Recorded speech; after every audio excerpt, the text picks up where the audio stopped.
Good morning, everyone. Welcome to Church Chat. It's good to be with you guys this morning. It's good to have Josiah in the chair with me. Welcome, Josiah. How you doing? I'm doing well. How are you? Good. Yeah, not too bad. Not too bad. We're here to chat to you about the sermon we had on Sunday, which was a cracker of a sermon, if you ask me. Yeah, I agree. I think Simon did an absolutely stellar job communicating God's truth and God's word and really hitting some home runs, which is great. Yeah, and what a pity he was the last man standing with all the colds and I agree. sickness going around. So it's good. Awesome. So we're going to look at the passage, which was all about the law of humility. And so the passage is from Matthew 23, 1 to 12. Josiah, would you like to read that? Sure thing. Then Jesus said to the crowds and to his disciples, "The scribes and the Pharisees sit on the Moses' seat. So do and observe what they tell you, but not the works they do. For they preach, but do not practice. They tie up heavy burdens, hard to bear, and lay them on people's shoulders, but they themselves are not willing to move them with their finger. They do all their deeds to be seen by others. For they make their paracletes broad and their fringes long, and they love the place of honor at feasts and the best seats in the synagogues, and greetings in the markets, places, and being called rabbi by others. But you are not to be called rabbi, for you have one teacher, and you all are brothers. And call no man your father on earth, for you have one Father who is in heaven. Neither be called instructors, for you have one instructor, the Christ.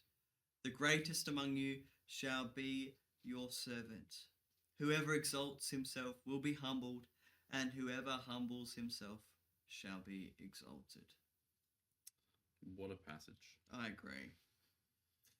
Yeah, so we've got this passage here which is all about just the upside down nature of God's kingdom. I think there's a lot of things that we see, and I think we've seen a fair few of them with these laws that where the world says one thing, God's kingdom is the opposite. And you know, there's something in each of us that wants to be the top dog, that wants to be receiving all the praise, even when we pretend like we don't. Or you know, there's pride in each of us. You know, and so how would you define humility, going off of this and what Simon said?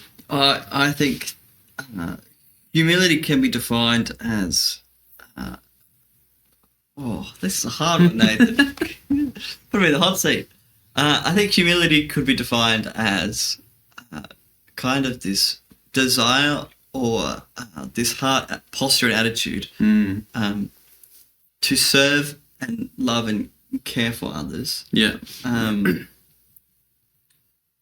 Before ourselves. So putting others in front, you know, and putting God in front of our wants and our needs and our desires. It's that kind of self-sacrificial idea coming out. Yeah, that dying to self.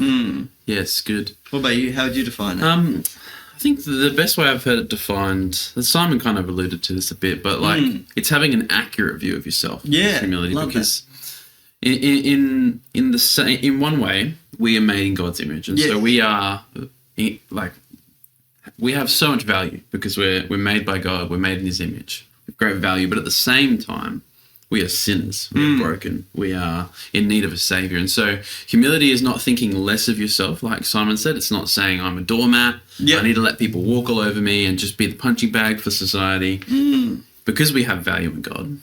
But at the same time, it's not puffing yourself higher than your station, putting yourself on a pedestal.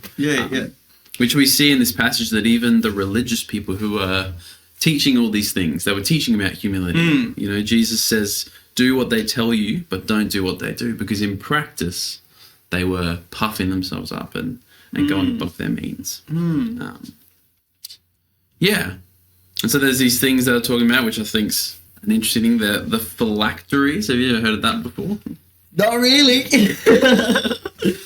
Yeah, well, I mean, when Simon talked about it, I think I had a different understanding. I thought it was the tail of your robe. You know how like robes would have tails, and they would just keep getting bigger because the longer meant, you know. And the more important.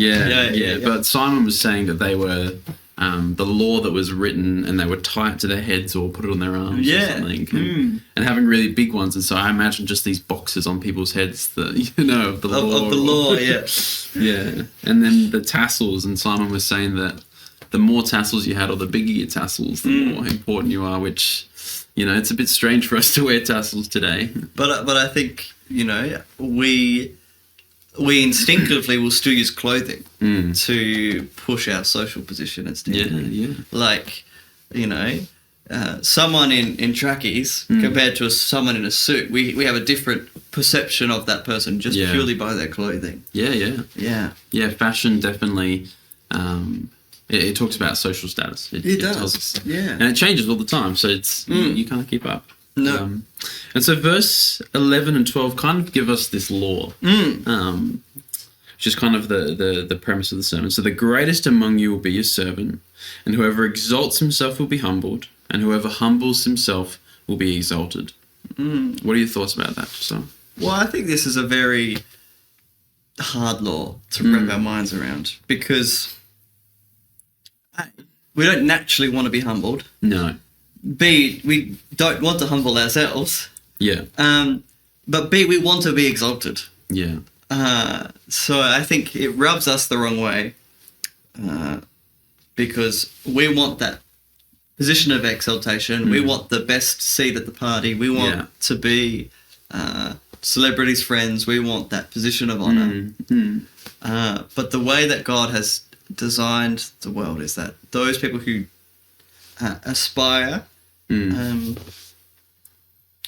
who shoot for those positions out of selfish ambition, God will humble them. Yeah.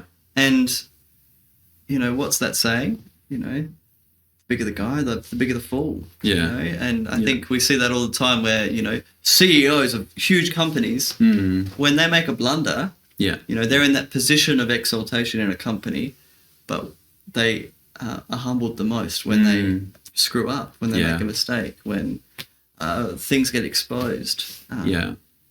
Yeah, and I think this law also works with people who, like, there's probably a lot of us who would probably, when you're faced with this law, you'd probably say, "Oh, I'm pretty humble." Yeah. Like, and I don't mean it in a like, I'm pretty humble, Yeah. But, like, I think most of us would probably say, you know what, like, I don't try to puff myself up that much, When I'm in pain or whatever, I don't try to make a big deal about it or whatever. But there's also a thing that I think happens where there's a pride that comes in pity, if that makes sense. Like, so you can be someone who is always self-deprecating, or someone who is putting yourself down, or, when something bad happens, you can maybe not make a big deal about it, but you can try to be humble in a way that actually puffs yourself up in a different way. Does that make sense? Yeah. So I would say there's a form of pride where you're overtly being like, I'm the greatest. But there's also a form of pride where you're saying, like, I want everyone to look at me because I'm the lowest. Yeah. Do you know what I mean? Yeah. And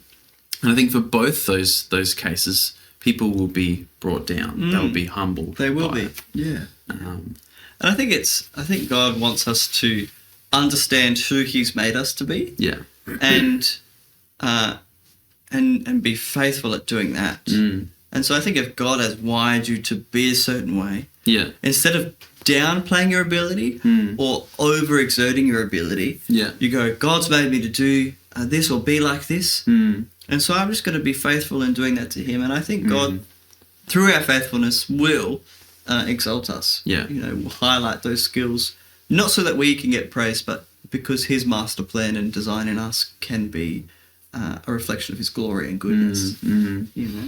Yeah, and it's that, like, that putting yourself to the side to focus on God.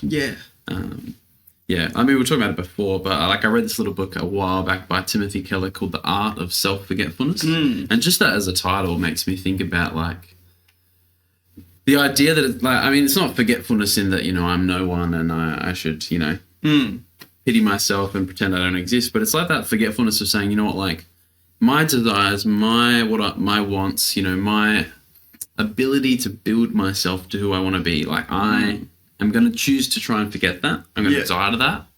So that the person I'm focusing on is Jesus. Which is a bit of what Simon was talking about, Our focus should be on Jesus, not am I being the humblest? Am I, Yeah. Because the more we think about that, the more we try to like do that, the more prideful we can become. Yeah, I agree.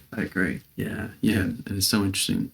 One of the things I think of with this law is Jesus' parable or story, whatnot, when he says, when you go to a banquet, don't go to the highest seat. Don't just instinctively like, what, I'm going to take that. In our day, when you hop in the car, like don't automatically think I'm going to grab the front seat. Like I'm going to grab it, because then if someone comes who's more important than you, just in a worldly sense, the host of the party is going to say, sorry, like this seat's reserved for the guest. And you're going to get humbled. You're going to get put down to the lower seat. So when you jump in the front seat of the car, perhaps you don't know it, but you're going to go pick up someone who's maybe a higher guest, or someone who needs it more. Yeah, someone who needs it more. And it can be a little bit embarrassing saying, "Oh, I'm so sorry. I shouldn't have sat here." Yeah, I agree. Yeah, it's kind of the law here. Pick the lowest seat and you'll be raised up. Pick the highest seat, you'll be taken down. Yeah. I think all throughout the scriptures, God paints this picture of when we. I love the word haughty because it just sounds cool. Yeah. But that idea of pridefulness and haughtiness of and even this idea of disobedience before God, when we're actively pursuing that and doing that, God will humble us. He will show us the fault that we're in, and sometimes that may be painful because it needs to be. But He will do so in a way that reminds us of our station, reminds us of who we are, and it reminds us of our position under Him, so that He can then re-exalt us. Because we're now back into that position of surrender and submission to Him. Yeah. So you're saying that like when we fall or when we've puffed ourselves up and God takes us down a peg, it's not always to make us feel bad or but it's actually saying this is a learning opportunity, this is a growing opportunity. Yeah, definitely. Yeah, it's good. I was going to say something, but I can't remember now. No, that's okay. It's good. So, like from Simon's sermon and just from this passage, what do you think is some practicalities of this, of this law? Like, how do we live out this law well? Well, I loved Simon's little diagnostic tool. He said, check, you're listening. Yep. So, are you desiring to listen to other people, know their thoughts? I love his line. He's talked about having the last word. Are you the one who always wants to say the last quip, the last joke, the last thought? Have your opinion higher than everyone else's? Yeah, that's a tricky one. My goodness. But the listening test. Yeah, there's the credit test. So when someone gives praise, accepting that by saying thank you or so forth, not diminishing the work that you've done. Yeah. But also being honest and truthful. So if someone's praising you for a job that you didn't do, you need to own that and be like, hey, that wasn't me. That was, so-and-so, you know. They did that. They put that together. That wasn't me, I watched them do it. I didn't do it. So you need to go and thank them or praise them, give them credit for it. And the other one was... I've forgotten. What was it? Mistakes? How you react when mistakes? Yeah. So when things go wrong, when you're running late, when you spilt coffee everywhere, or something's gone wrong, are you owning that mistake and going like, yep, I made an error and I'm really sorry, guys? Or are you shifting the blame? Well, actually, I was late because something happened. Yeah. Yeah, and I think it's so important. And like this is just like something that I found really helpful in life and just self-growth. Like being really attentive to how you are acting and like particularly how you respond to things is so important, because if you have a normal reaction, like an accurate reaction, it's you're probably somewhere in the ballpark. But if you have a reaction that's kind of like, oh, that was a little bit big, or that was, if someone says, oh, like you've done this to me, and when you talk about it and you say, whoa, no, that wasn't me, like I didn't mean to do that, or and you think, oh, like in all honesty, the normal reaction would be to say, oh, wow, I'm so sorry I've done this to you. Yeah. Let's fix that. But, when you have a big reaction, when you have maybe the reaction you wouldn't expect, then there's something going on that you probably need to deal with. Yeah. I was reading last night. I'm reading a book called Thirsting by Stephen Coleman. And he actually talks about this in that book. He talks about when we have reactions, especially when they're overinflated, that we should actually note them down in our phone or in a notepad and actually reflect through that. Okay, what happened? I reacted like this. Why? Yeah. And what's the deep need in me that I need God to bring healing to? Yeah. Or he uses this idea of thirsting. What am I thirsting in God? What can he nourish me and refresh me in? Yeah. And I think that's such a beautiful thing to do. That what in God am I lacking? Yeah. That he can give me. Yeah. Because he's God. Yeah. He's got infinite resources. How beautiful is that? Yeah, absolutely. That's so good. Yeah, so you got listening, Yeah. mistakes, and credit. They're three things that I think we don't always have a very accurate view of. No. Because I think the world tells us that we should be the smartest in the room. Yeah. And so we shouldn't have to waste our time listening to other people. We should be giving the best information. The world tells us that we should be seeking all the credit. When I've done something, I deserve people to know it and to tell me about it. I deserve that merit, that award. It'd be terrible if no one knew that I was a part of this, And mistakes, the world tells us that, the mistake is generally someone else's fault. There's different truths. So I might have hurt you, but to me, it was actually, it was what I need to do. So it doesn't matter if you get hurt in the process, Yeah. And so these are three really important areas to help us see where we are puffing ourselves up, even unintentionally, and where we need to be humbled. Because I mean, this is one of the things that we all struggle with. But I really love because it's so countercultural. Yeah. When the disciples come to Jesus and they say, who's the greatest, among us? And Jesus says, the greatest among you, if you want to be the greatest, then you will become a servant. Yeah. I think I butchered that That's passage, okay. but it's that if you want to be the greatest in the kingdom, then you need to die to yourself and become the lowest. Yeah. And I love how Simon brought out that passage from Philippians. When I saw what we were reading, that was one of the first things that came to my mind, where it talks about taking on the same mind as Christ, who did not see equality with God to be something to be grasped, to be held on to. He had every right to hold on to it, but he emptied himself. Definitely. Became a servant, became obedient to death on a cross. Yeah. And we as humans, we struggle with this. But I think our example is always Jesus. Yeah. He's always to say, like Simon said, what would Jesus do in this case? What if Jesus were me today, what would he do? And the answer is obey, serve, humble himself. Yeah. Yeah. How good is that? Yeah. So good.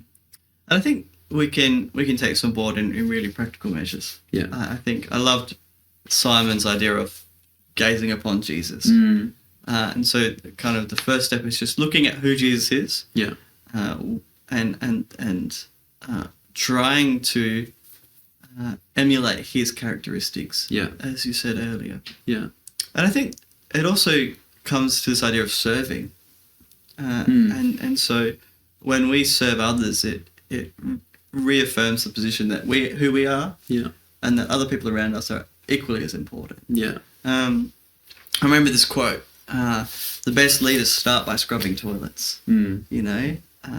Because they do the dirty work. Yeah. They're not afraid to get their hands in a toilet bowl and clean it. And the leaders who didn't start in those, oftentimes have an over understanding of themselves. They think they're the it and the bit. They rule the roost. But those people who are able to do the dirty work, put the bins out, clean up messes, they're the greatest leaders. Because they're the servants. Servants, they cleaned, they cooked, they did the messy things of life. And I think when we engage in those things, I think that puts us back in our station. Yeah, and there's definitely something to be said about the practices we look at Jesus and we look at that he spent a lot of his time serving and eating with the people who he wouldn't, the world would say don't eat with these people, and like I always come back to the story with Jesus is washing his disciples' feet right before he's about to go to the cross, when, if it were me, I'd be having like the greatest meal ever, watching my favorite TV show, doing what I want to do, but he gets down on his feet. He washes the disciples' feet. Yeah, and so I think that is one practical thing you can be doing to help kind of renew your mind in this sense. Yeah. Start thinking, all right, how can I serve other people this week? And so, like Simon said, if you're thinking about how can I be humble this week, you're probably not going to be very humble. No. But if you're thinking about Jesus, you're thinking about other people, and how can I serve them? How can I serve God? How can I serve other people? How can I go above and beyond what I would normally do? Then over time, you're going to start building that into your mind. You're going to start building that into your habits. Yeah. And you're going to start living it out more and more. And like I think in our world today, we have a preoccupation with ourselves. Like we live in a very individualistic, consumeristic world. What can I get? What do I want? What do I need?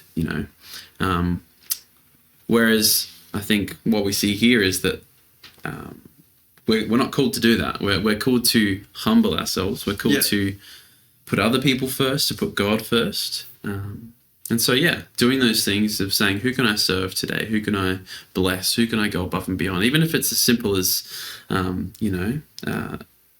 cleaning someone's car. or just like when you're living with your family or friends, like I'm going to do all the dishes, it doesn't matter whose turn it is. I'm going to do all the dishes. I'm going to vacuum the floors, when I see someone on the street, I'm going to wave and smile and make them feel loved. Or, how good. Yeah. I love it.